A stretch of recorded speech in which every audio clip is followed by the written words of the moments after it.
Okay, so what I want to talk, or what Andrzej asked me to talk to you about, or what to do, is to give a little introduction into torsion geometry, because that was something we in Potsdam and also some people in Marseille like Bruno and Cyril Levy and I think Vasiljevic was also involved.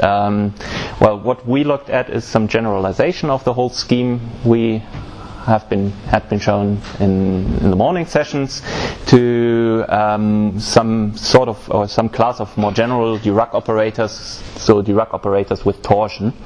Usually one only considers Dirac operators without torsion, so for the Levi-Civita connection. But it turns out that including torsion can be, or can maybe perhaps quite interesting, because if one then looks at a suitable at the spectral action evaluated on a suitable sub-Hilbert space, which turns also out to be the physical Hilbert space, then one finds action functionals which are quite well known if one knows loop quantum gravity, namely all these Holst action functionals. And on the other hand, torsion appears also quite naturally in loop quantum gravity, at least as far as I understand this, in the setting of Ashtakar variables. So Ashtakar connections are, as far as I can see, torsion connections with torsion. So that's the thing to do. There's not, I mean, we will see in a moment that there's any way, if one generalizes in the space of connections in a suitable set, then torsion is the only way to do it anyway. So, since Andrzej asked me to do it rather pedagogical, because I don't know who is usually, torsion is the first thing that's left out in a course in differential geometry, and so I will try perhaps to give a little bit first a more introductional part, differential geometry with torsion. So what is torsion, how to classify torsion, and I also will include a little bit on the Ashtakar variables, because in this more mathematical setting there has been a paper by Christian Fleischer quite recently where he put this Ashtakar setting onto a proper geometric basis, or something that's approachable for mathematicians, as I found out. Otherwise, I am a physicist, but I work with mathematicians, and I know that it's easy to make mathematicians unhappy if you write down something in a physicist's way. So, and I will try, perhaps, well, I've learned now the mathematical way to write all this up, so I will try perhaps to convince you that it's worth also to have a look at how mathematicians do stuff, because sometimes writing stuff is a bit more efficient in their language. So let me first what I first want to talk is about, as usual, the setup of what we want to do. So what are the basic geometrical objects we are dealing with? What I will be dealing with is mainly commutative geometry, so only commutative geometry. There's nothing really non-commutative in the business, although most of it fits into the non-commutative setting, but I will have a look at the spectral action, which is, in a sort of sense, one of the cornerstones of non-commutative geometry. So let's fix our notation. What I will assume is that we have a Riemannian manifold, so some topological space M and some metric G. So this will be a smooth, so C infinity, and let's say n-dimensional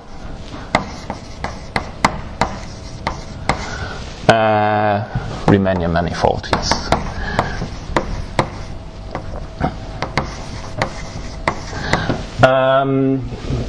Up to the point where I will be talking about the spectral action, this manifold can also be pseudo-Riemannian, so all this classification stuff of the torsion works also for Lorentzian metrics.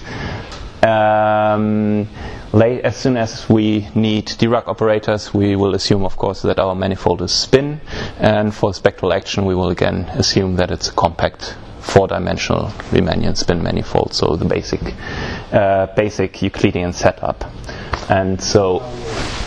No boundary. No boundary, closed, no boundaries. Any way to fix this, or it's just writing against time? Not really. Okay, I write against time. So the next thing we'll need is the tangent bundle. So this is, as you probably remember, the collection of the set of all tangent spaces at some points P over all points of the manifold, and this is of course a vector bundle over our manifold M, and this is then a tangent bundle, and we will also need the cotangent bundle of M, which is usually, I will denote by T star M, and this is the set of all cotangent spaces, so spaces of one forms or maps from linear maps from the tangent space into, let's say, the real numbers over the manifold M. So this is the cotangent bundle. And this will be the manifold, and these two bundles will, for the moment, be the playground we'll be dealing with when we deal with torsion.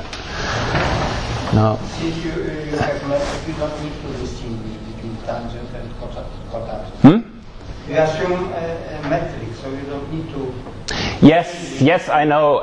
There's a natural isomorphism, of course, between these two, but I will just keep the two notions at hand. So there's the metric, of course, induces the usual musical isomorphisms or raising or lowering indices, however you like to pose this. And we will assume that we have a covariant derivative on this, and a covariant derivative in our sense will be just a map from sections, smooth sections, from the tangents bundle into smooth sections of the cotangent bundle tensor, the tangent bundle.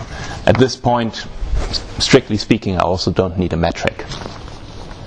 And this is, let this be a covariant derivative. And so it's essentially a linear mapping which obeys the Leibniz rule. So this is a linear map which obeys the Leibniz rule. So let's take for all, let's say, functions from the C infinity functions of M with real values and two sections xy. Do we need a third one? No, xy. Some smooth sections in the tangent space. No, this. Can you see this? I mean, it's somehow.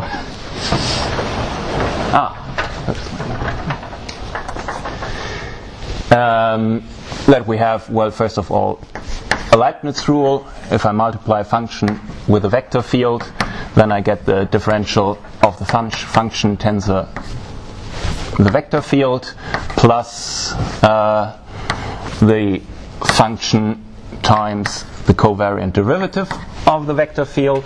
And if I insert a vector for the direction to differentiate into and multiply this with some function and apply to another vector field, so this is defined to be just the insertion of the function times the vector field into the covariant derivative of our vector field.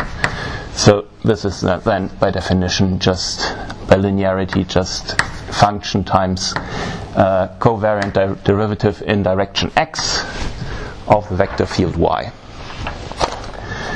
So, and we are interested now in a special class of covariant derivatives, namely those which are compatible with a metric. So we assume that we have a metric and that everything is compatible with a metric. And so we define a covariant derivative as called metric or orthogonal.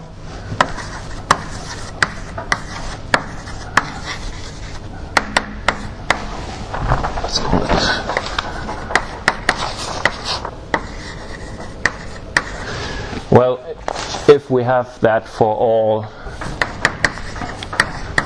let's say x, y, z vector fields on the tangent bundle, we have this standard compatibility condition that the derivative into the direction of one of the vector fields of the metric with the other two vector fields inserted can be written as the metric of the covariant derivative into the direction x applied to y with z plus y covariant derivative in direction x applied to z. So we have a product rule. And the product is defined in this case with respect to the metric. This means that the covariant derivative of metric itself is zero, yeah? Metric is parallel to... The metric is parallel with respect, yeah. Yeah. That's equivalent here. And now one can ask what kind of covariant derivatives does one have, which obey to this metricity condition. And there's a really old theorem, or the first one, as far as I know, who looked at this problem was Élie Cartan already in the 1920s, and he already gave a complete classification of such covariant derivatives. So we are talking here about stuff that's almost as old as general relativity itself, so 100 years. And one of the theorems, I think it is, at least that's the first place where I could find it in some of of Cartan's papers on, I think he calls them linear covariant derivatives. There's a series of 3 papers where he does almost everything. That states in this case that any such covariant derivative can be written in can be decomposed uniquely into the Levi-Civita connection and the torsion term. So any covariant derivative which is metric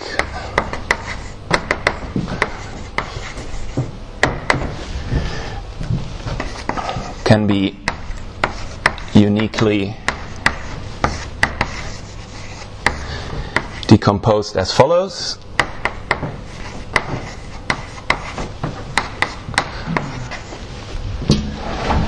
And so if we apply our covariant derivative to some vector field y, direction x, this is just the ordinary Levi-Civita covariant derivative into the direction x plus some tensor, some 2-1 tensor field. Let's call it A of x and y, where A is a tensor field, so a map from tangent space times itself. So you insert 2 vectors, and what you get out is again a tangent vector, so it's a 2-1 vector field,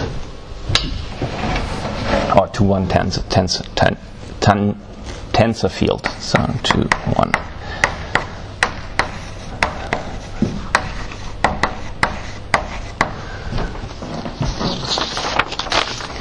And another way to write this is, or just to remember what the what really distinguishes the Levi-Civita covariant derivative is that this is the unique covariant derivative which fulfills the following condition. Just get the minus signs right. So if you differentiate a vector field into direction x, the vector field y into direction x, subtract the differential of the vector field x into direction y, and subtract the Lie bracket of x and y, then you get 0, and this condition uniquely determines the Levi-Civita connection. And this, one would usually say, is torsion freeness. So what you have a decomposition into Levi-Civita plus a torsion term. Or sometimes in physics literature this is also called contorsion, I think. And what one sees immediately is that this 2-1 tensor field here can induce an endomorphism on the vector fields, which is skew-symmetric with respect to the metric. So this is just follows immediately from the orthogonality condition. So let's write the following endomorphism by just taking the 2-1 tensor and leaving one slot open. So one can insert here a tensor field and gets a tensor field. So it's an endomorphism on the tensor fields. This is skew-symmetric with respect to the metric.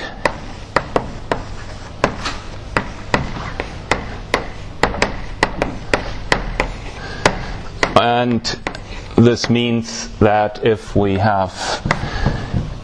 insert a vector field y, and we get a vector field and plug this into the metric with a third vector field z, then this is minus a vector field y, and then the vector field z plugged into this endomorphism. And this is just the condition which follows immediately from the orthogonality. And to make the link to what's usually called torsion in physics is so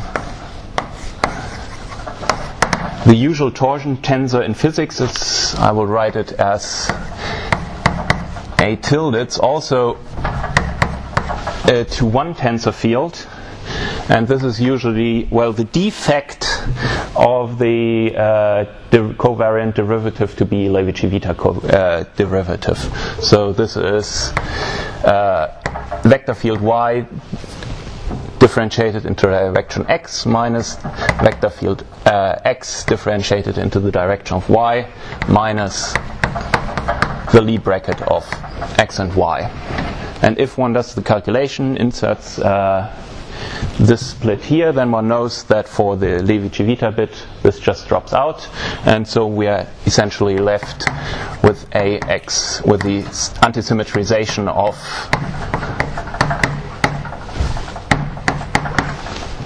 A, of the contortion term. This is what's usually called in the physics literature the torsion tensor, although the mathematicians usually don't make this distinction between contortion and torsion. It's just a torsion tensor is everything that can be derived from such a tensor like this by lowering indices, raising indices, or doing such combination. And it's also possible to reconstruct the contortion, or this A here, from the torsion tensor. So this is a completely equivalent construction.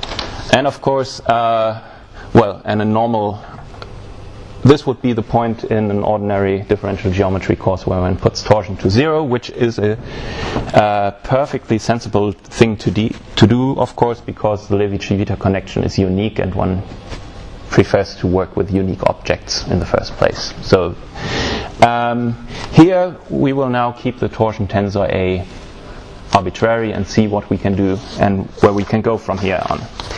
Perhaps before we have a closer look at these torsion tensors here, because there's a complete classification. One can split the space of, this is a subspace of all 2-1 tensors here, and one can make an orthogonal decomposition with respect to the orthogonal group, which has also been done by Cartan in his 25-26 papers. Let's have a look what this torsion actually means. So what's the geometrical picture one should have in mind? And well, first thing is, if we have a covariant derivative, we have a notion of geodesic, or perhaps in this case it's better to talk about autoparallels. So parallel transport along a curve into the direction of the curve, where the direction is given then by the covariant derivatives.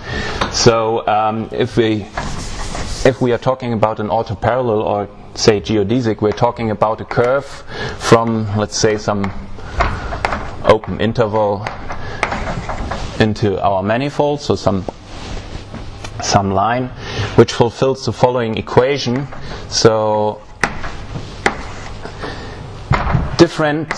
differentiating the tangent vector of the curve at a point P into the direction of its own tangent vector, this is supposed to be 0. And if one solves this differential equation, one gets a differential equation for these curves, and such curves are called autoparallel.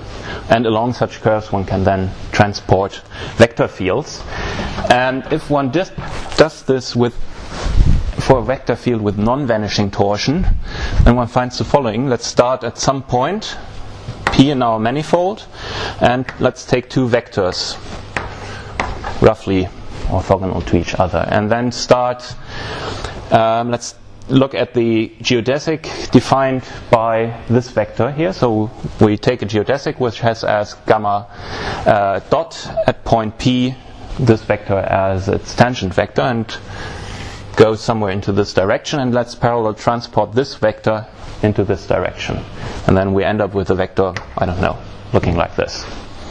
And now we parallel transport, we get this vector as well parallelly transported, and now we take a different geodesic starting in this direction, also again with respect to our covariant derivative, and transport the resultant vector here up there somewhere, let's say like this. So we get here, this vector comes out, I don't know, somehow like this. And now we take minus this vector and take the resulting vector here and parallel transport it again. And so what we are trying to do is to build a geodesic parallelogram or quadrangle.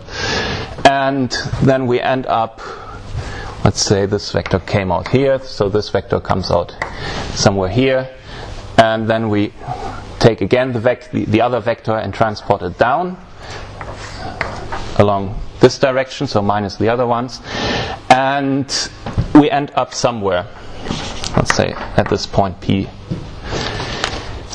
prime. And the picture to keep in mind is if we have a connection with torsion, then P prime is not P. So that's what torsion actually says us, that we have a certain, torsion in space. We end up at a slightly different place. So there might be a connection here. And if we have curvature, so if we transport this vector here once, or this vector once around this, and then this remaining bit here back to the point P, if we have curvature, then these two vectors don't coincide.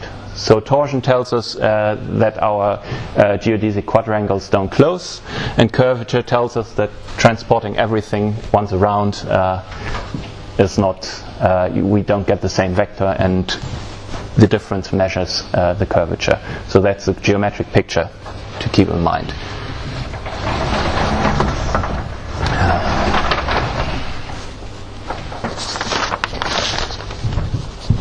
Okay,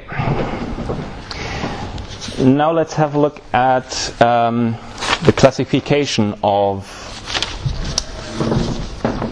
our torsion tensors. So we have these 2-1 tensor fields, A, and we would like to know the nature of these 2-1 tensor fields in simpler terms, because 2-1 tensor fields, there are quite a lot, and we like to have a closer look at the different terms that can appear. And as I said, this classification has been done by Cartan, and this was roughly in 1925, 1926, a series of three papers. And the first thing we do is, the first thing we have to assume here, in principle, one has to say, to define torsion we don't need a metric. The only thing we need is a covariant derivative.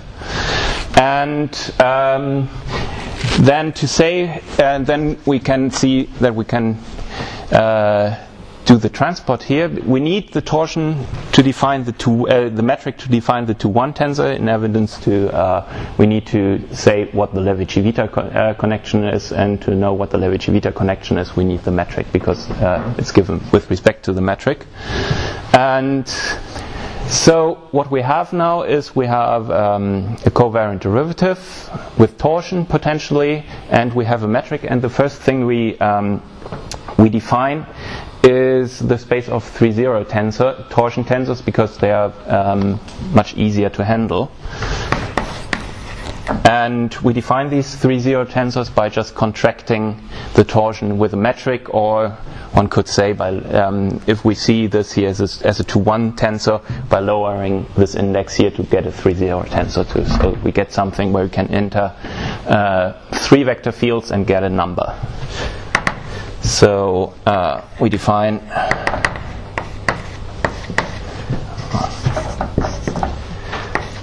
the following 3-0 tensors.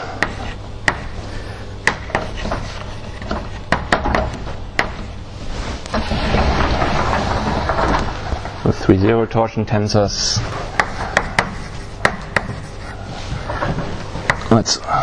I will also call it A, because. And this is defined to be just the metric inserted into and then we insert the torsion with A and X, A and Y inserted, and then just contracted with Z. So this gives us a C0 tensor. We stick in 3 vectors and get a number out. And this is of course for all X, Y, Z, and we define it at one point of our one tangent space at one point of our manifold, and then one just extends this smoothly over the whole manifold. And if we look at the condition we have, so that the torsion tensor A is a skew-symmetric tensor, where did I put this? Over there, then one can immediately write down the space of all 3-0 torsion tensors. So the set of all possible torsion tensors is then given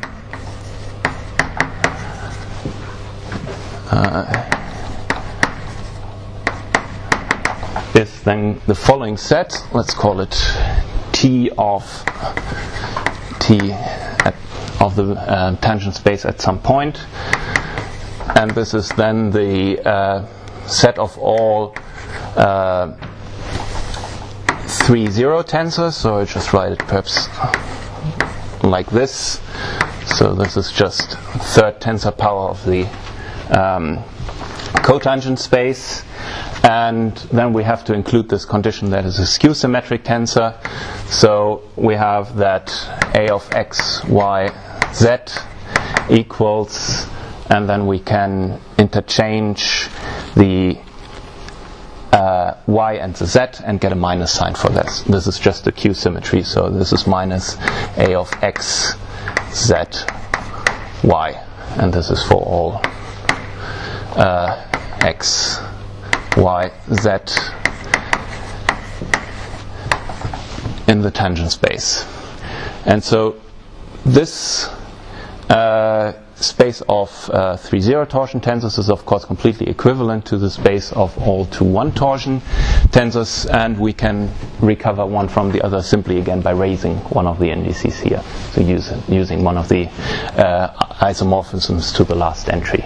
So this is just writing this in a slightly different way. Okay, and this space here is quite practical, because on this space one can then apply the orthogonal group to each entry separately, and can use this to make an orthogonal decomposition of this space with respect to the orthogonal group, and see what are the irreducible components. So just an irreducible decomposition of the space of torsion tensors, and that's the main theorem in Carton's papers, that you find exactly three 3 irreducible components with respect to the orthogonal group. So we have to assume that the dimension of our manifold is greater or equal than 3. If it's smaller, one of the terms we will see in a second disappears immediately. So if we assume that we have a dimension greater or equal than 3, one has the following decomposition.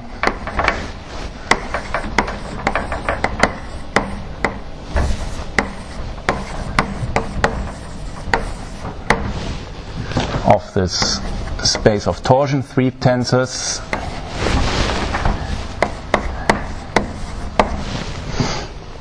into irreducible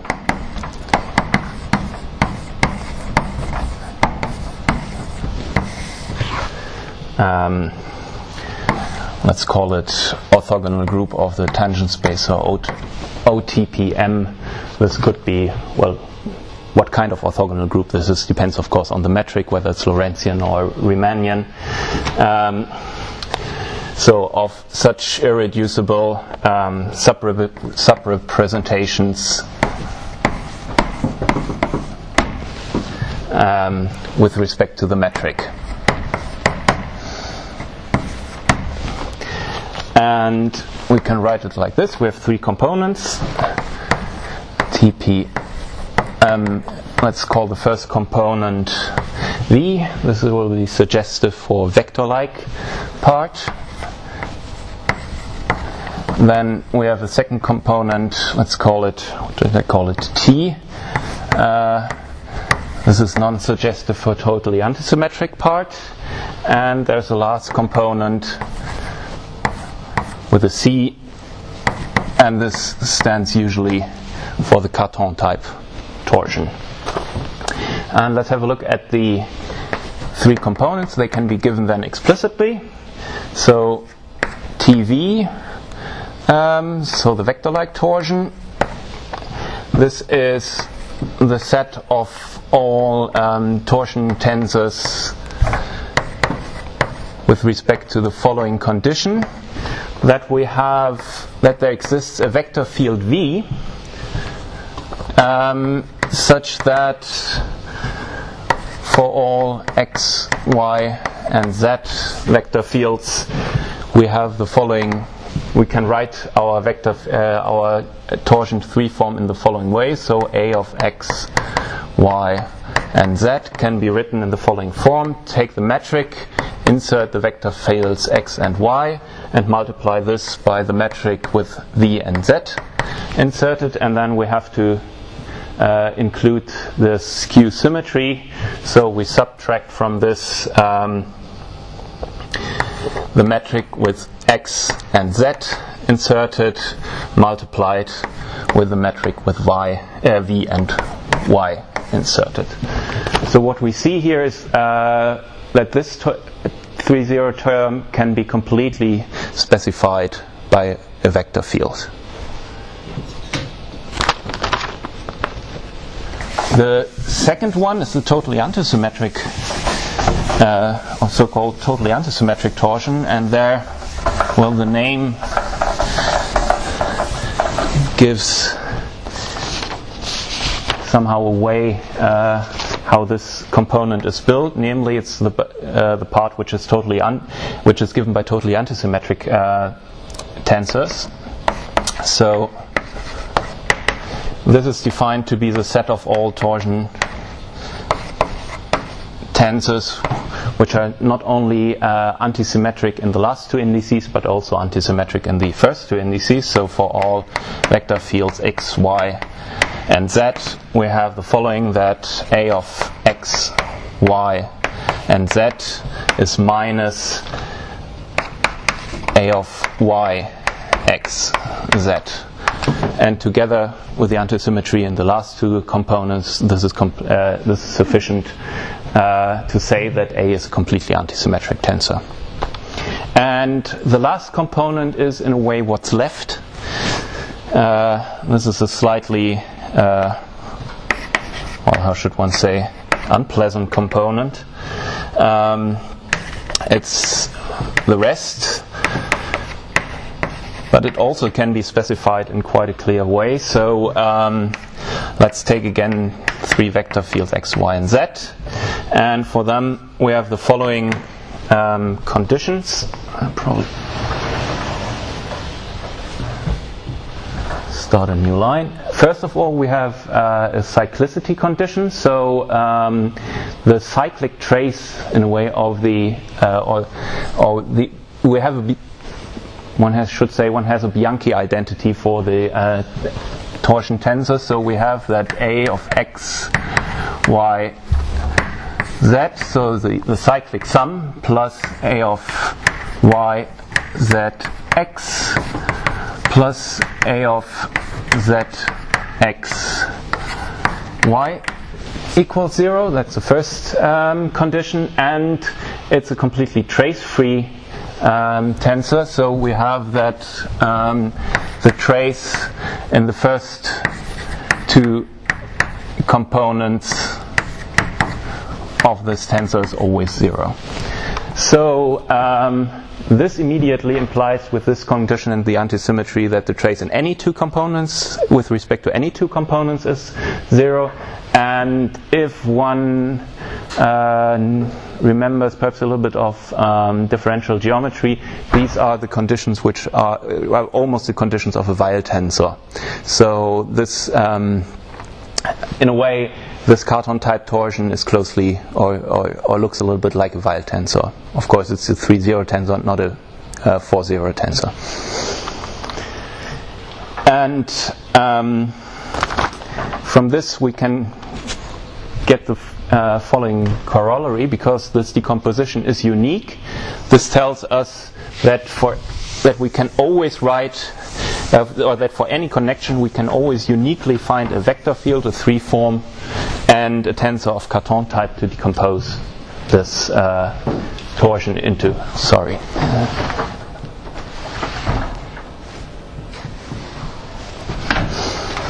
So, corollary, assumption that the dimension, of course, is greater or equal to 3, and of course we have to take it greater or equal to 3 because in smaller dimensions there are no 3 forms. That's the basic here. So there exists a unique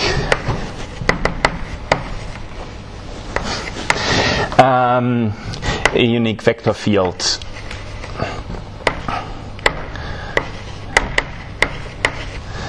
V, a unique 3-form T, and a unique 3-0 tensor, let's call it S, where S is such that S evaluated or taken at a point P is just in one of these, it's just in the Cartan component of the decomposition. And this is then for all P in the manifold. And this is then such that for our connection nabla, covariant derivative nabla into direction x of vector field y, if we have this decomposition into Levi-Civita plus torsion, we have that the torsion term can always be written uniquely as follows. Take the metric, stick in the 2 vector fields x and y, multiply this by v, and subtract the metric with v and y into this multiplied by the vector field x, and then add to this torsion 3 form with vector fields x and y plugged into it. This then gives a 1 form here, and then we just use the musical isomorphism, so that means raising the indices to get again a vector field, and then we play the same game here with the Cartan type torsion, and so we stick in 2 vector fields and get out the vector field. And this decomposition is unique, and writing it this way turned out to be quite practical later when dealing with spinors and Dirac operators. And here just I will use the usual sharp and B for the musical isomorphisms between the cotangent bundle and the tangent bundle, cotangent space and tangent space. So one question one could ask is, of course, under which condition are actually the geodesics of two connections the same? And it's a very short little calculation, which I urge everybody to do at least once. I found really nice to do. So if we have two connections, and if we look at such geodesics here, under which conditions do we get the same geodesics? And the thing is, only if we have only totally antisymmetric torsion, then the geodesics are the same.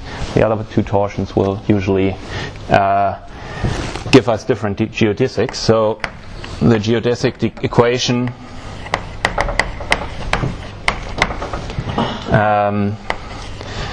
gamma plus has the same solutions as the Levi-Civita one.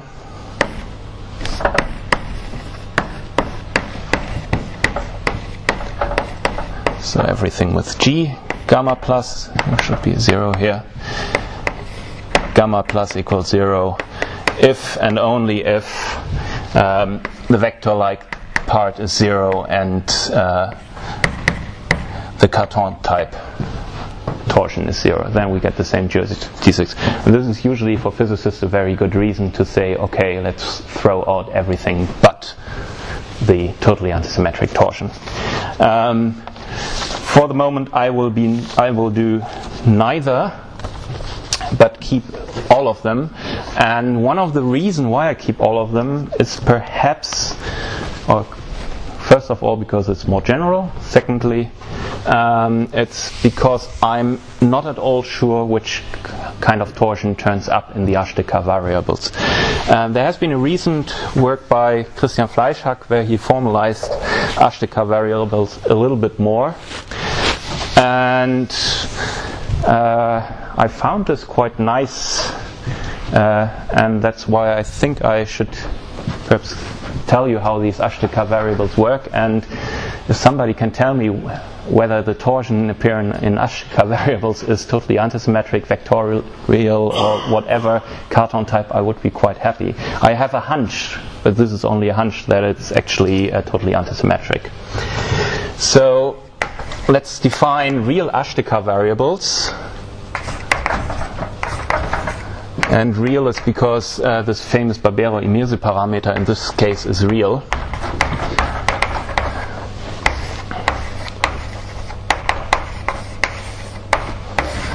By the way, when did I start? I don't know, quarter past, or was it 10 past, something like that? I just want to see where to make a cut. Say 10 past. 10 past, so 10 minutes. Yeah, then. Yeah, I just want to find a nice spot to cut this without, or perhaps I explain the Ashtakar variables and then we make a cut, and rather make perhaps the second bit a bit longer, because otherwise I stop somewhere in the middle. Okay, real Ashtakar variables, or rather, I should rather say real Ashtakar covariant derivatives. And this.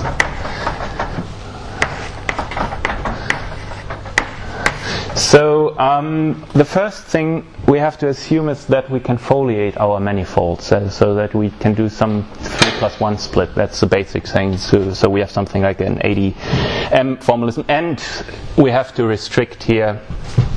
This is also important, first of all, to dimension 4. This only works in dimension 4, apparently.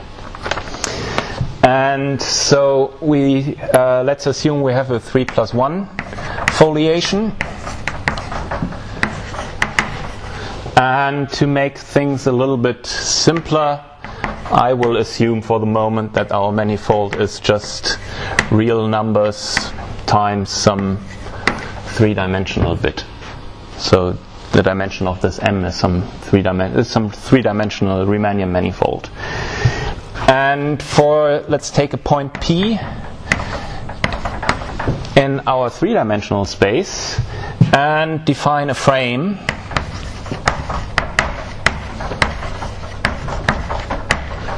E going from R3 into the tangent space of M tilde at the point P. So this is just the usual definition of a frame. And this, of course, gives us a vector space isomorphism here. And now take two vectors, let's say x, y, out of the tangent space. And we define a cross product now for these two vectors by pulling them back with the frame, taking cross product, and pushing them forward again. So we define a cross product.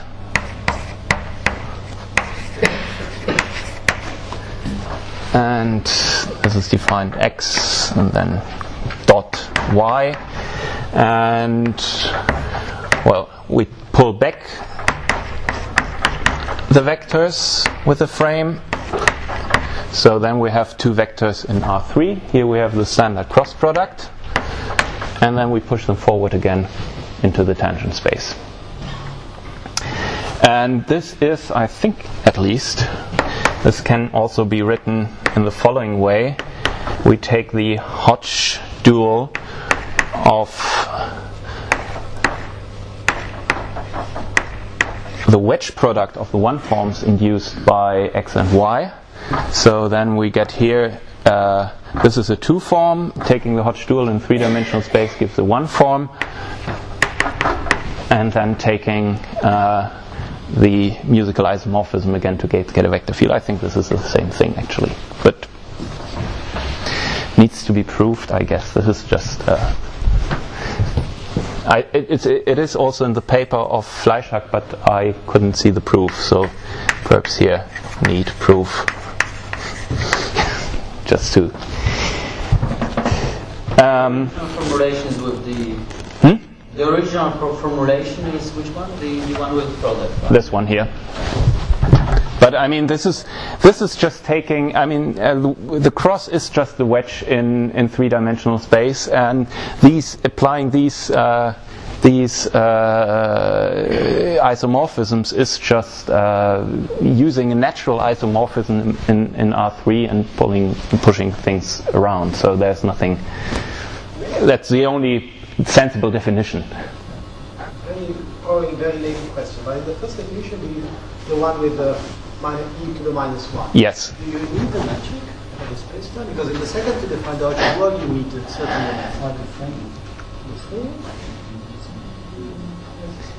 You need a little bit.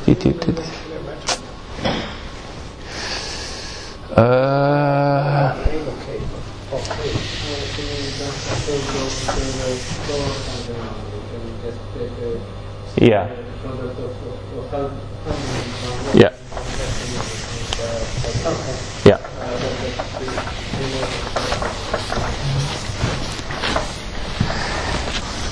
Okay, and now the Ashtakar connection or Ashtakar covariant derivative is defined as follows.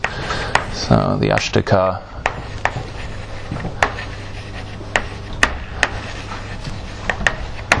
is then defined, let's put an A on top of it. It's a three-dimensional covariant derivative of two vectors x and y in the direction of x, and it's defined to be the usual Levi-Civita connection restricted to our three-dimensional manifold applied to y, plus and then some parameter and the Weingarten map, which is just the exterior curvature, and then with this cross multiplication Weingarten map of X gives us again a vector field, and then this cross multiplied with Y. And this is here the Barbero-Immirzi parameter.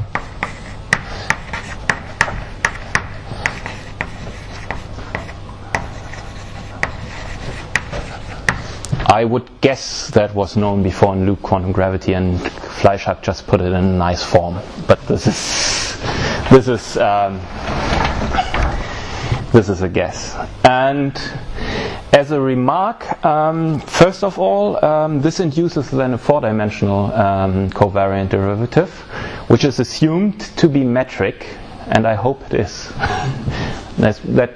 For that, I would also like to see a proof. But of course, if we get again a four-dimensional metric covariant derivative, this will be slightly different from the original one by this term here. And if this is metric, then this has to be a torsion term. And since plugging something like this, some cross product, into the metric gives us this 3 form, it mainly depends how this curvature looks like. So I would guess that this is mainly 3-form torsion here, because well, we have this, if we are in Euclidean space and take dot product times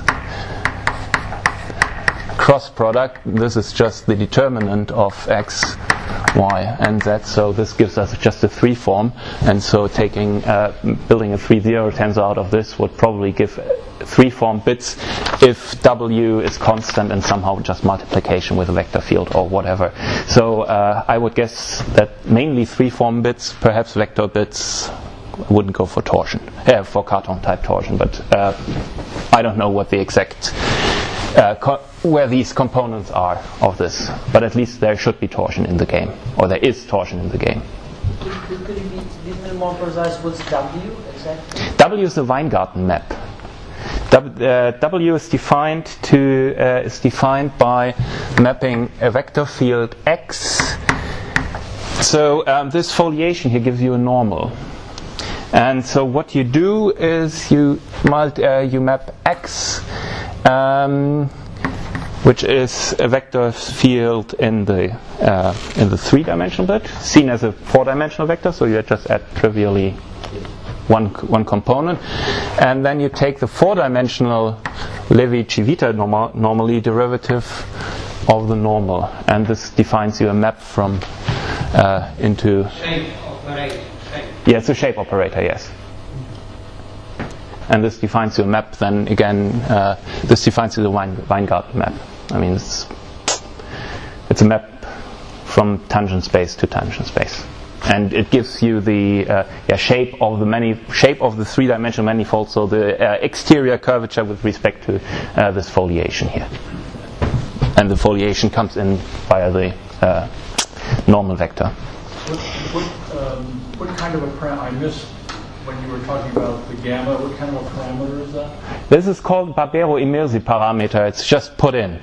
It's just to add another parameter. So it's usually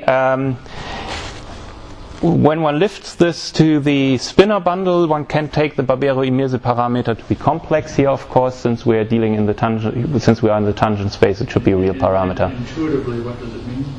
I have no idea. Apparently, in the loop community, they always tell me it has something to do with a black hole. You fix this number so that you can get to the. Yeah. You fix it, yes.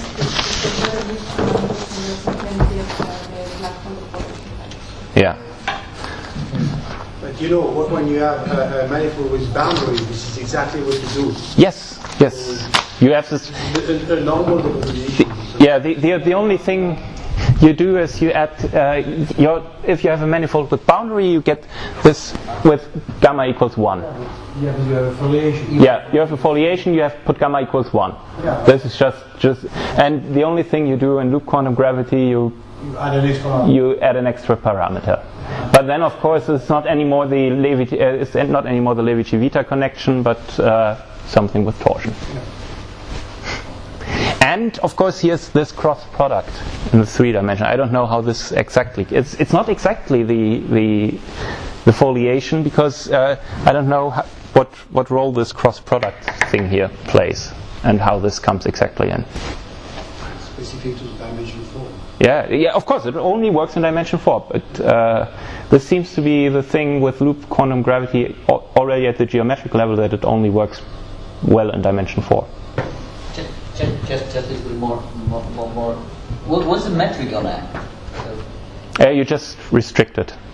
So first you have metric on M, and then on M tilde is just the restricted metric induced. I mean, you need to know what the normal is, how to foliate it, and this gives you then the restricted metric. So that's the basic idea there. Okay, I think I'll stop here and then proceed from there on. So now we have defined our connections and have convinced ourselves that somehow Ashtakar connections are probably connections with torsion. So I will stick just to connections with torsion where I know what I'm talking about, and just go on from there. And I think we'll be happy just noticing that Ashtakar connections are among this class, and that's why another reason why it might be interesting to consider them. And now let's have a look at curvatures, or curvature tensors of connections with torsion. And well, the first thing we can define is of course the Riemann tensor. So let's call it Riemann of x, y, and z. And I will always consider the Riemann tensor to be, in this case, an endomorphism of the tangent bundle into itself. And this is calculated just if we have a connection with torsion in the standard way. So we take twice the covariant derivative with respect to x and y into the direction of z, subtract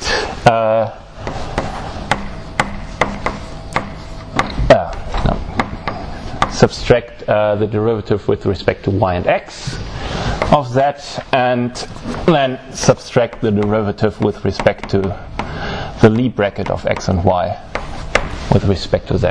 And this is then by definition just the Riemann tensor, and if you plug in of course the Levi-Civita connection, you get the ordinary Riemann tensor out of this. So this is Riemann tensor. And there's one thing to note, namely that the ordinary Jacobi identity doesn't hold. So in general, if you have the cyclic sum, so x, y, z plus Riemann of y, z, x plus Riemann of z, x, y, this will generally be not zero. So there's a defect, which is again measured exactly by the torsion. Of course, if you have just Levi-Civita Riemann tensor, this will of course be zero. This is just Jacobi identity. Now we can of course contract this tensor to get a Ricci tensor. So it's Rich of x and y, and we do this by contracting first of all plugging this into the metric and then contracting the first and the last index. So this is sum over I, and then we take the metric and insert the Riemann tensor where we plug into the first component just some orthogonal vector field x, and then y, and then again our basis vector field, and this is the Ricci tensor. And you may remember, to show that the Ricci tensor is symmetric, one needs that the Jacobi identity holds. And so again, if there's torsion in the game, in general the Ricci tensor won't be symmetric. So in general, Rich xy does not equal Rich yx. So this was the Ricci tensor. And we can of course contract once more, namely to get the scalar curvature, which I call capital R, and this is just sum over, or just the trace of the Ricci tensor, again with respect to some orthonormal frame. And the nice thing here is that this scalar curvature can be expressed in terms of the vector, totally antisymmetric, and Cartan type torsion in a very nice and closed way. So scalar curvature, and we can write it explicitly. Now I hope I get the signs right. So this splits nicely. We get the scalar curvature of the Levi-Civita connection, so a scalar curvature of the manifold, then plus 2 times dimension of the manifold minus 1 times the divergence of the vector field, and this divergence is taken to be with respect to the metric, so with respect to the Levi-Civita connection. And then minus n minus 1 times n minus 2 norm of the vector field squared, and minus norm of the 3-form squared, plus 1/2 norm of the Cartan type torsion squared. And here these norms, perhaps I should say, are defined like this. Norm squared is the induced scalar product on the 3-0 tensor squared, and where this is just component-wise multiplication, so this is sum over I, j, k, and then a of ei, ej, ek times a prime of ei, ej, ek, so just the ordinary 3-0 tensor norm and not the norm on forms, so there's not this 1 over k factorial in front. I mean, it doesn't matter which one chooses, they are both equivalent anyway, but we always use this norm here. I'll use another blackboard. Okay, and now we want to do something like physics with this, and the obvious thing to do is extend first the Einstein-Hilbert action, or Einstein gravity, to Einstein-Cartan-Hilbert gravity. And what one does, one takes the Einstein-Hilbert functional and replaces the scalar curvature by the scalar curvature with torsion. So part 3, let's call this Einstein-Cartan-Hilbert theory.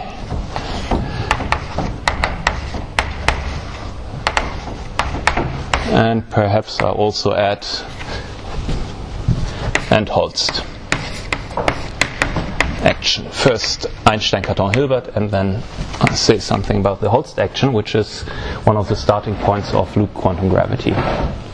And first of all, we assume, for simplicity, well, as always, that our manifold doesn't have a boundary, and everything, all fields,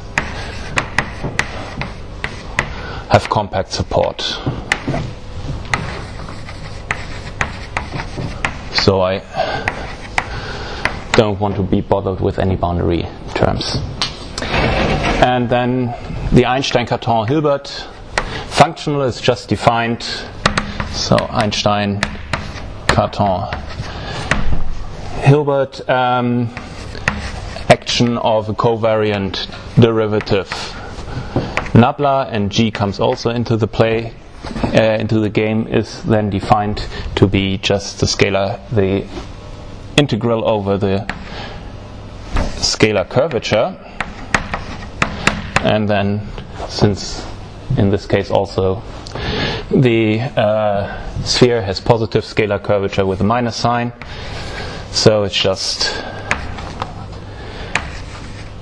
integral over our manifold of the scalar curvature, or minus integral with a volume factor, and all the g's and constants and so put to 1.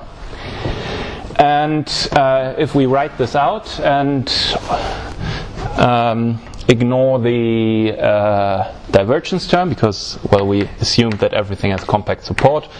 What we get is the ordinary Einstein-Cartan-Hilbert action minus then this n minus 1, n minus 2 norm v squared minus norm t squared minus plus 1/2 norm s squared Dvol term, and we see if we look at the critical points, well, these are just squares.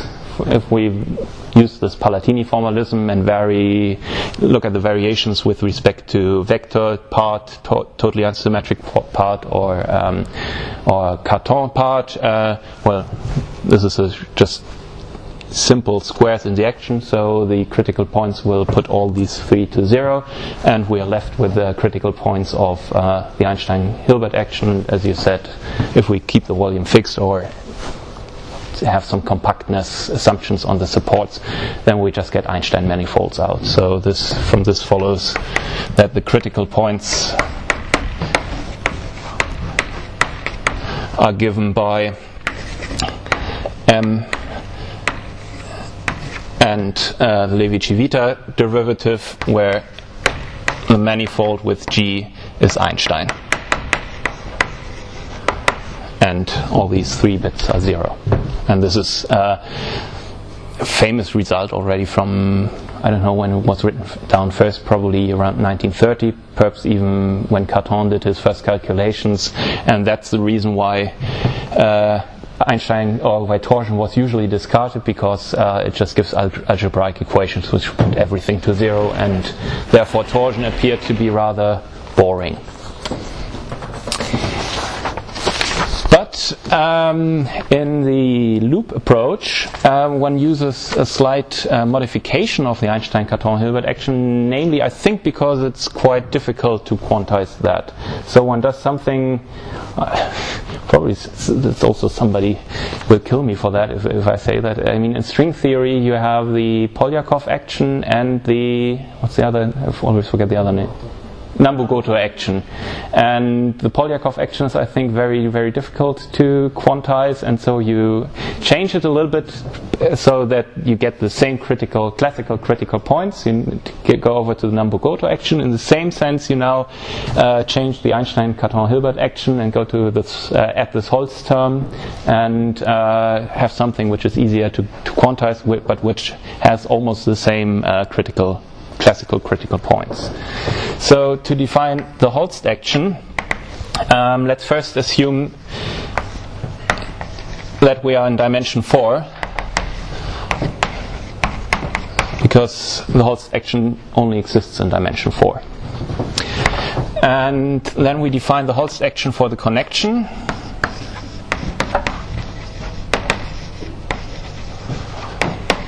For our connection is then defined as, first I write it in the way you will usually see it, which I find not very pleasing in a certain way. So sum over some ij's, then you take the metric, you plug in the Riemann tensor, leave the first 2 slots open. So it's still antisymmetric in these, so this will give you something like a 2 form here. And then you plug in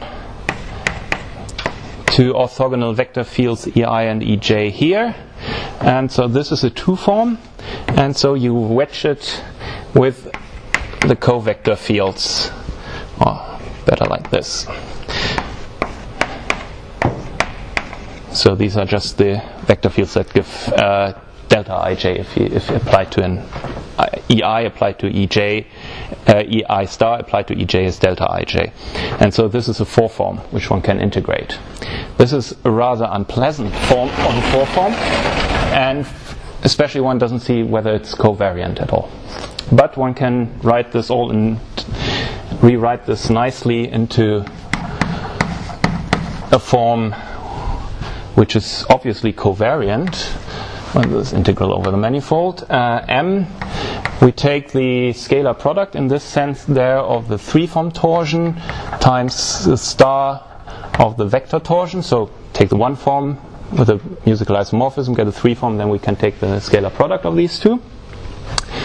and then minus 1/2 of the norm of S plus squared, where S plus squared is the from the positive eigenspace of the Hodge dual applied to the space S. S, just let's put it here, S plus minus equals star equals plus minus S plus minus, and this works because S can also be written as nabla 1 tensor, so one forms tensor, two forms, and there's just the decomposition, and when applies then the Hodge to the two forms and gets again a two form, and then plus 1/2 of S minus norm squared, and this gamma is again this Barbieri-Immirzi parameter from the Ashtakar connection, this gamma over there.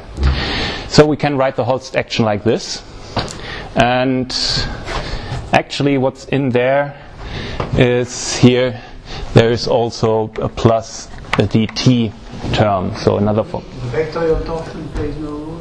There, here it is. Sorry for the right handwriting.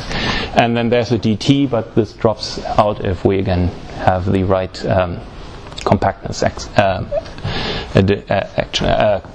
So this is plus dt, and here should be, sorry, let's write it like this, dvol and plus a dt term.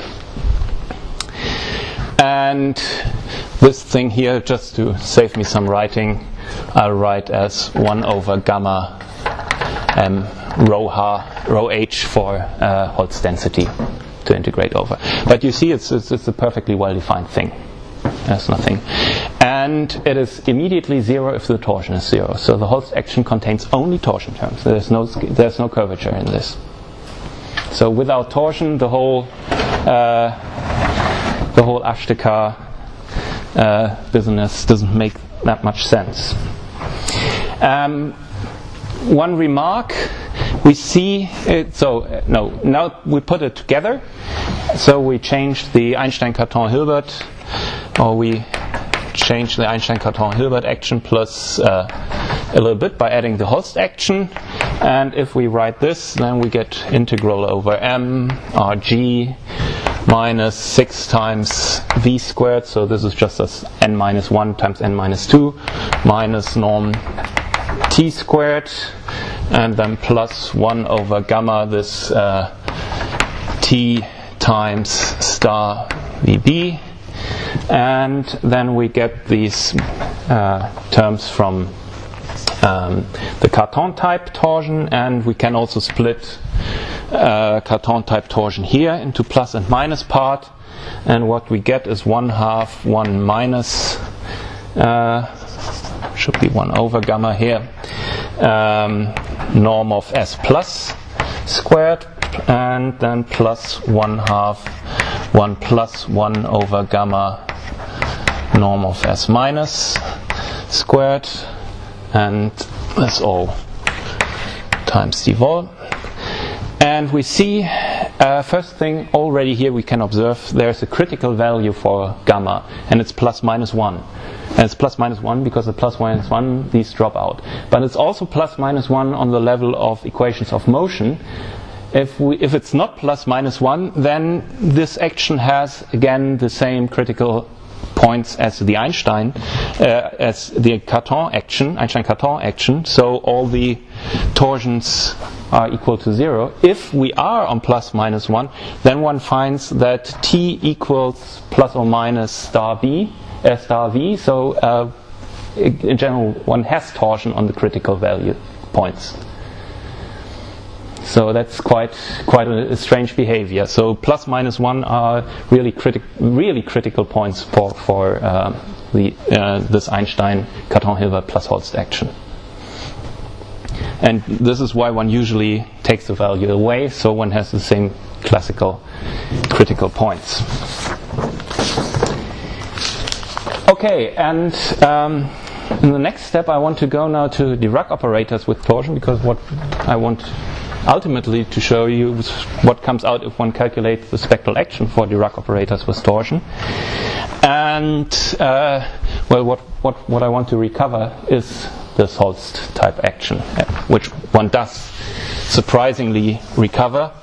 And we were, when I did this calculation with Frank Pfäffle, we were especially surprised, and not even happily surprised, I should say, because we wanted to show there is no connection, that one couldn't recover something like that. And we made several mistakes, and when we rated all the mistakes, we found that one could recover this. So we tried to prove the opposite, but sometimes it's perhaps much nicer if you don't find what you want to find. So let's have a look at Dirac operators with torsion.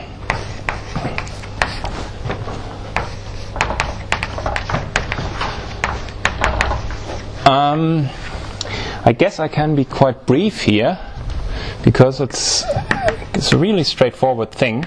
First of all, let's assume that our dimension is 4 and that our manifold is spin, just so we have spinners. And well, let sigma m be our spinner bundle over the manifold. And let's assume, since our connection is metric, so the torsion is Q-symmetric, so it lives in the special in the Lie algebra of SON anyway, so it can be lifted well into the spinner bundle. So we can define a Dirac operator with respect to our connection.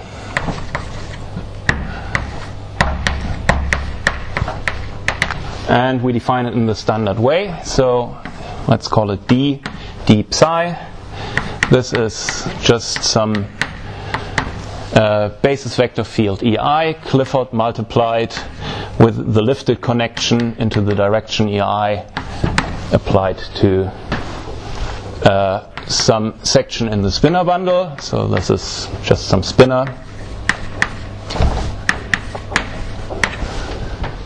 And this is the Dirac operator. And the nice thing here with this Dirac operator, using all the tools we had before, it's decomposition of the torsion, one can write this in terms of vector-like torsion and totally antisymmetric torsion. And what we find here, this is just our ordinary Dirac operator. Let's call it del slash as usual. So the one induced by the Levi-Civita connection. And then plus, and one can write it like this, 1/4 ijk, and then the torsion 3-0 tensor ak, and then ei Clifford multiplied ej Clifford multiplied ek applied to psi. And when one looks at this and looks at the commutation relations, Clifford relations, and so on, one sees that the Cartan type torsion drops out completely.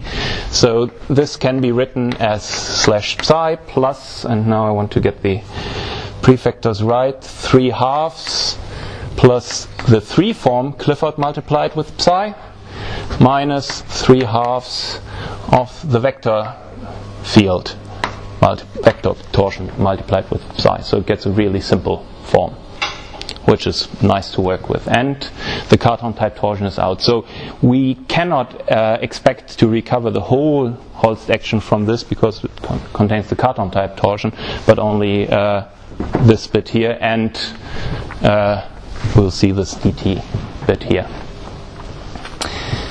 And one thing was an old wisdom in physics, where we found the proof in a paper of Friedrich and Sulanke, written in German in a Polish journal. So let's put it here in a remark. So it's rarely, very rarely cited. Probably because it's published in German in a Polish journal. We have the following, and this follows simply from the Clifford relation, since psi and then some vector times 5 or 2 vectors. This is here now this inner product on the spinor space equals minus v times psi phi, since this whole follows that D is not symmetric.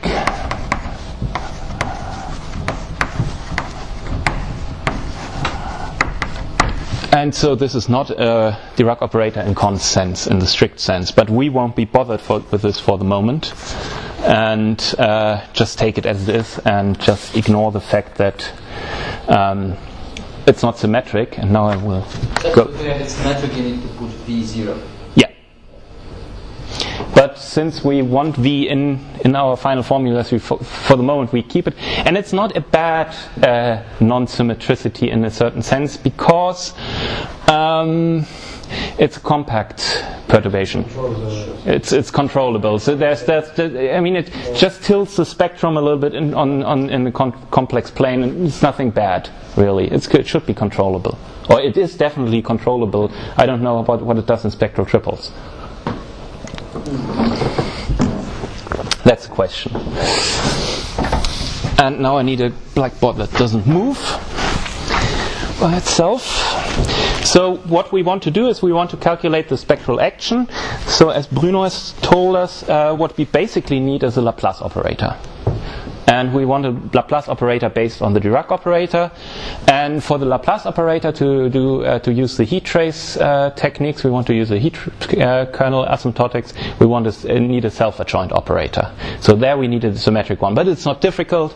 We can build from this D a self-symmetric operator by just defining it as D star D, for example, instead of D squared. So we just define as a Laplace operator, and for this one, to do the calculations, we need the Bochner formula. So what we can find is a Bochner formula,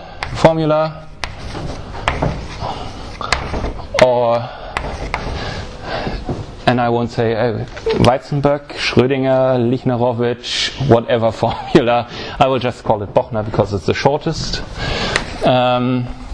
And we want a Laplace type operator, and we call it D star D. And so this is a symmetric Laplacian. The same as D star? Up to a sign somewhere, yes. If you change DD star, in the end one sees that the Barbero-Immirsi parameter changes sign. That's the only thing. So that's the only. Yeah. There's nothing really happening. You shouldn't take D star D plus DD star and then 1/2, because then then it just cancels out. So if you want to keep something interesting, then if one tries what one wants to put this into is Laplace operator plus zero order term. And this is a bit tricky here if torsion is involved, because the Laplace operator which turns up is not the Laplace operator, is a Laplace operator but to a different connection than the original one. But one can still find a unique Laplace operator, so applied to some psi. So one can write this as Laplace operator applied to psi, and then some zero order term, and the zero order term contains first, the usual 1/4 of the scalar curvature, and then come some torsion terms. It's 3/2 dt, so the four form applied to psi, and then some 3/4 of norm of t squared times psi plus 3/2 of the divergence of the vector torsion times psi minus 9/2 of v squared psi plus 9 times, and then you take the 3 form which the 1 form associated to the vector field, so this is a 4 form times psi. So this is d squared d star d as a Bochner, where this nabla here is nabla psi is some connection, is the Laplacian with respect to some connection, let's call it del twiddle, and del twiddle x applied to psi is again just Levi-Civita connection, and then plus 3/2 of x inserted into t times psi minus 3/2 of v times x times psi, and then minus 3/2 of g of v x multiplied with psi. And if one looks at the lifted connection as at the original one, this is just the same as the original one, just that one replaces t and v by 3t and 3v. So it's just factor 3 in the torsion bit, nothing more. But this is the factor 3 one needs to be able to write this down as second order plus 0 order term. And now to make things even a bit more interesting, what we calculate the spectral action for is actually a subspace of, so we have here d star d maps, we can split our space into positive and negative chirality spinors, and this maps every spinor space into itself. D maps positive to negative, negative to positive, D star again, and so these two map them into each other. And what we will do is we project onto one of these and put in the projector and calculate the spectral action. This is again in Laplacian, of course, and calculate the spectral action for this. And now formulas get long, so I think I will use the beamer. So for the last 10 minutes. You know how to do it? No.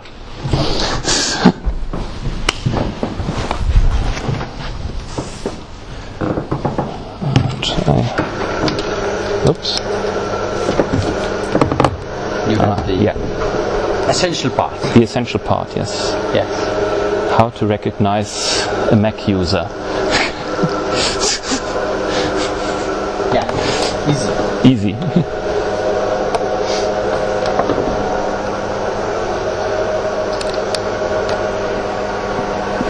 And then just wait. This is, with stunting. 50%.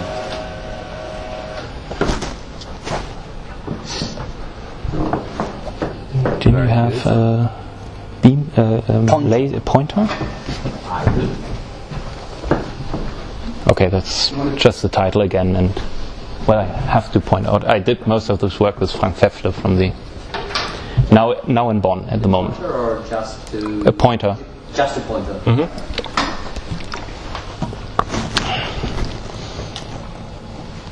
Does it point? Green one. The green one. Excellent.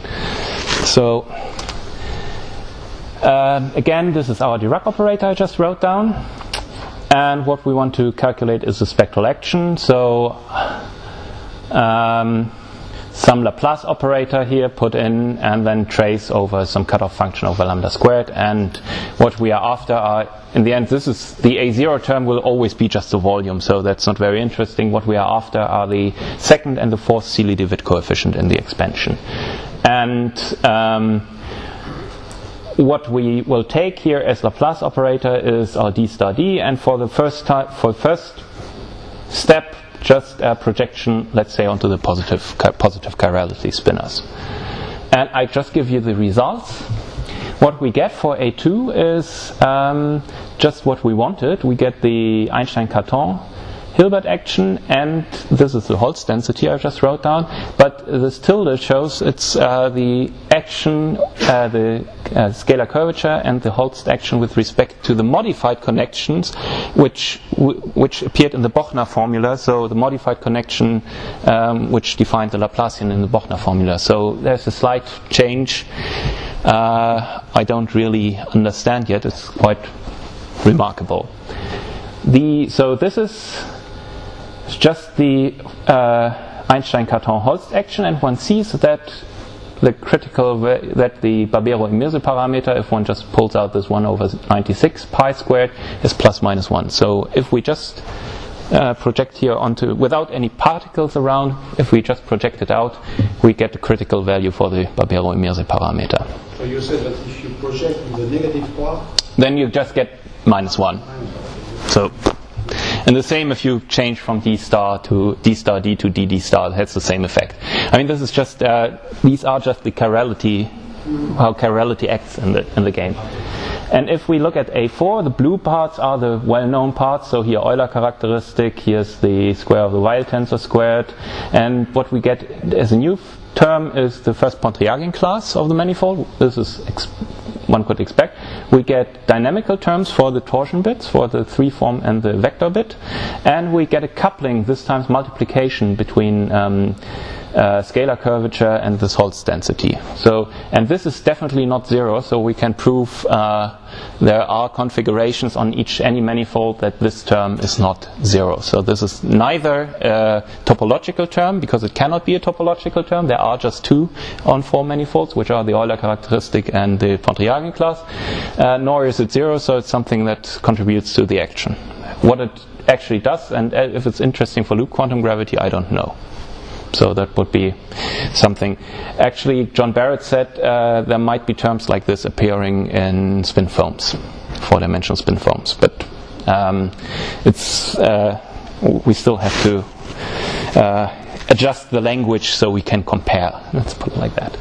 So, of course, what one would like to do is to couple this to matter, to bring standard model into the game, and that's what we did. So first thing is, of course, we take the Hilbert space, the square integrable spinners, and tensorize with some internal Hilbert space for the particle multiplets, and then we have the doubling problem of the fermions, so we need to project out onto some physical Hilbert space. Here's just if one takes the tensor product with the sum left negative chirality, positive chirality, left-handed, right-handed, we get these are the particles we would like to have, and these are the cross terms we don't want.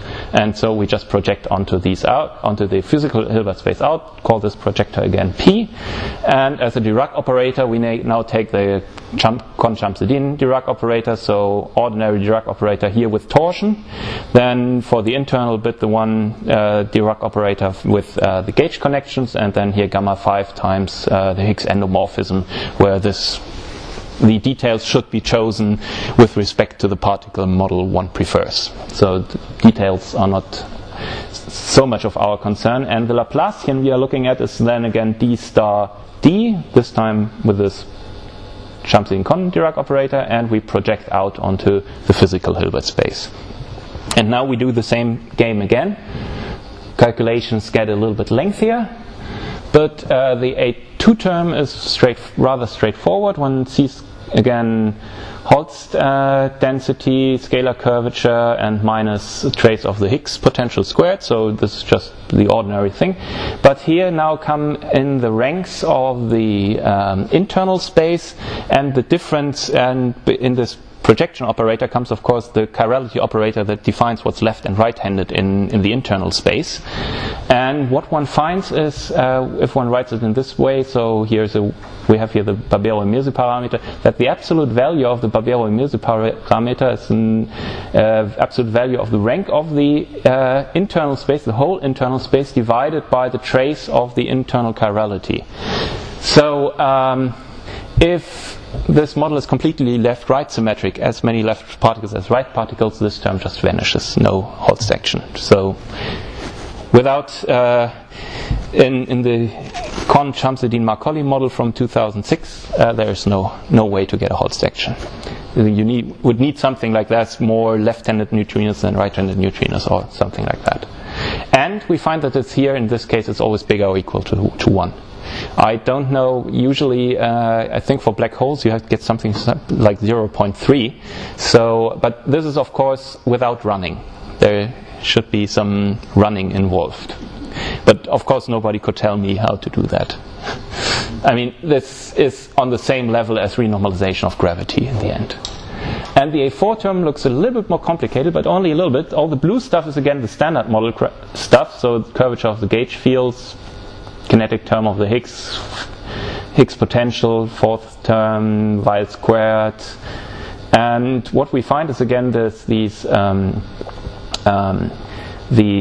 dynamical terms for the torsion as before. We get this coupling, which comes again with a trace of the internal chirality, so vanishes if everything is symmetric. We get the Pontryagin class, which vanishes also if everything is symmetric. Here this is just the topological terms in the bundle, in the vector bundle, and what we get is of course conformal coupling of the Higgs field to the scalar curvature with respect to Levi-Civita connection, and we see that only the three-form torsion couples to the Higgs. The Higgs is vector blind. And this is really a long calculation, and it comes from two different completely different points in Gilkey's calculation. Comes plus Higgs square of the Higgs times vector minus square. They just drop out. It's quite an odd thing. This is something we didn't expect at all. We thought that here we just get again this R tilde and everything gets the same, but here somehow the vector part doesn't count for the Higgs. So then the full standard model action, we had it already. It's just putting everything together with the fermionic action, and what we find is, well, vectorial and totally antisymmetric torsion coupled to the fermions, of course. Cartan type can't couple because it's not present in the Dirac operator. Totally antisymmetric torsion couples to the Higgs field, but not the vector-like torsion. There exist derivative terms for T and V, so torsion apparently becomes a dynamical field and not as in the Einstein-Cartan-Hilbert setting is equal to 0 and certainly not dynamical. And the Barbero-Immirzel parameter gets a quite nice geometric interpretation, at least at this cutoff scale, namely that it measures the left-right asymmetry of the particle model. So this trace of gamma is rank of the right-handed minus rank of the left-handed internal space. So I mean this is something we found quite nice, so that there is this. And apparently I had a look at Wikipedia, which I don't do that often in the context, or at least not in physics. And there's apparently some similar ideas around when it comes to these. No, I forgot the name. Where one looks at semi-classical treatments of loop quantum gravity, and they claim that for the Barbero-Immirzel parameter there's also some relation to CP violation. I mean, this is nothing but a built-in CP violation here. So I don't know whether it's exactly something like that or just something in the direction, but okay. Let me conclude with open problems. That's always the most fun thing to do. First of all, are there critical points for non-zero torsion? So does the spectral action in any of its forms, also in this asymptotic form, select somehow the Levi-Civita connection as Alain claims? We have tried to find non-zero points, but we have only found 0 points, at least on some compact Riemannian warped manifolds of the type 3 manifold times 0, and then some warped products for the metric. Spectral triples for non-symmetric Dirac operators. So what if we switch on a perturbation like that and make everything a little bit non-symmetric, but in a well-behaved way? Can one still write something like a spectral triple down? And would it make sense, or is it a good reason to discard vector-like torsion in the first place? Low energy value of this Barbero-Immirzel parameter renormalization group running. There were some was a paper of Benedetti and Speziale some month ago where they look at the running of the Barbero-Immirzel parameter, but this seems to be highly model dependent. As soon as they changed something, the complete behavior, so it wasn't stable at all, I had the impression, under the particle model added there. So that was quite perhaps one, and either this is perhaps the wrong approach, or some particle model really plays a decisive role in the running of the Immirzel parameter, or this is something I haven't looked into in so many details, but it should be interesting. Then, especially when it comes to Ashtakar variables, manifolds with boundaries, I mean, that's what Bruno, Cyril, and Dimitri have already written something on, and Con Shamsuddin have also, now again, I wonder what to say without came up a few weeks later with equivalent result. I don't know. I won't say anything. Well, this is the thing I always put on is spectral triples or spectral action in Lorentzian signature, because this is just the thing we would like to have and we would need. And if you, most of the stuff I've written down on the blackboard, or which were here on the transparencies, you can find either in the latest paper with Frank and me, or the first one on the Holst action, where we did most of this just up to the A2 term.